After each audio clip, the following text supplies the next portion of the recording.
Gentlemen, we are talking about your nuts, your non-negotiable, unalterable terms. Today we're going to cover freedom. Freedom is the thing that we centrally value and the virtues that are attached to it, how it hits the ground, what it looks like in your life is self-control and discipline. Here's a powerful thing you need to understand in your life. You cannot live differently than you believe. Proverbs 23:7 says, as a man thinks within himself or in his heart, so he is. And wherever you're at in that, you will also continually be that unless you change some things about you. So we want to encourage you to grab a hold of these core values and make them personal, make them yours, because freedom is actually one of the most important ones. People often think that freedom is my ability to do what I want, when I want, with who I want, how I want. That's actually not the definition of freedom, because you and I both know that we've made that decision in our lives to live our life on our own deal, do it the way I want, how I want, and when I want, and it causes some of us to end up in prison, some of us to end up in jail, both physically, practically, sometimes mentally and emotionally. So freedom is not the ability to do what I want, but it's the ability to choose the right way to live in order to have the life that I want. You don't really understand how powerful choice is in your life. So I want you to choose freedom today. But here's what if I have the core value of freedom, the nut, what it looks like in my life, how it fleshes out, what people see practically every day in my life are two things: self-control and discipline. 50 times in Scripture, God commands us to be self-controlled. What is self-control? Because, okay, great, it's a fruit or one of the flavors of the fruit of the Spirit, self-control. But what is that? How can we put some definition to it so we know how it should play out in our life? I see self-control and define it this way all the time.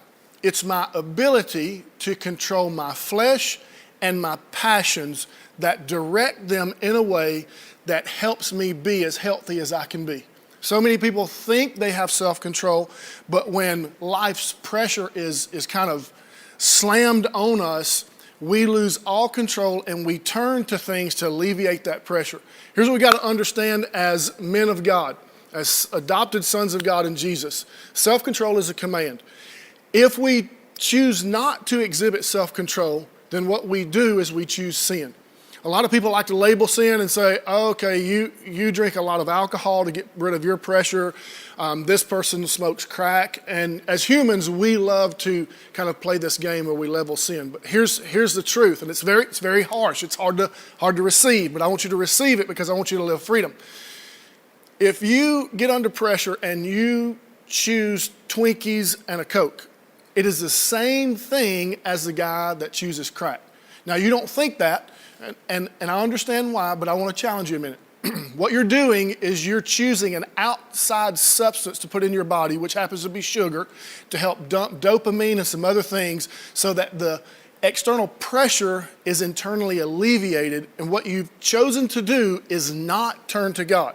God says to bring all of our cares, cast them on Him, with everything, enter into His presence with thanksgiving, make all of our requests known to Him through prayer, and when we do, the peace that surpasses all understanding will hit us. That takes self-control. Self-control also kind of shows itself, maybe you can relate to this, you lose your temper. Something doesn't go your way, so you swell up and you bulldog people. Listen, the strength that you have as a man is not meant to make people fear you.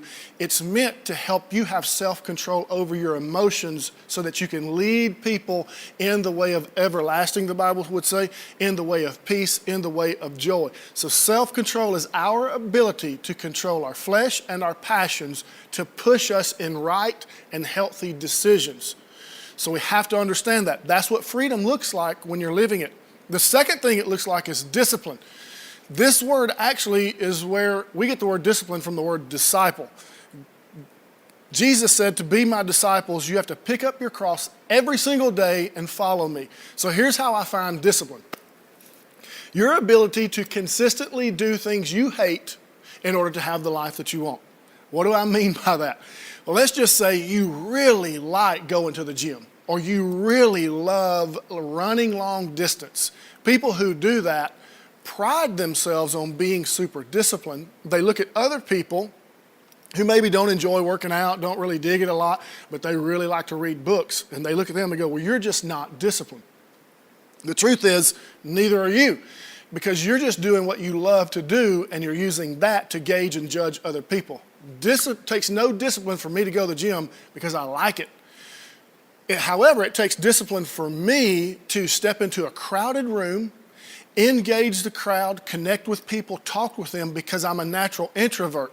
So because I enjoy alone time and I like reading, like I can do that very easily, but in order for me to have both wisdom and influence, I have to engage people, get outside of myself, and exercise the discipline of talking to someone, connecting with someone on a relational level, because I value freedom.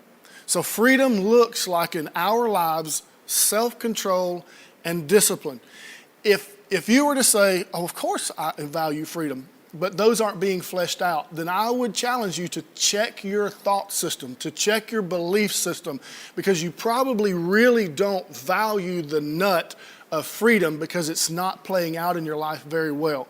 So just real quick, last challenge.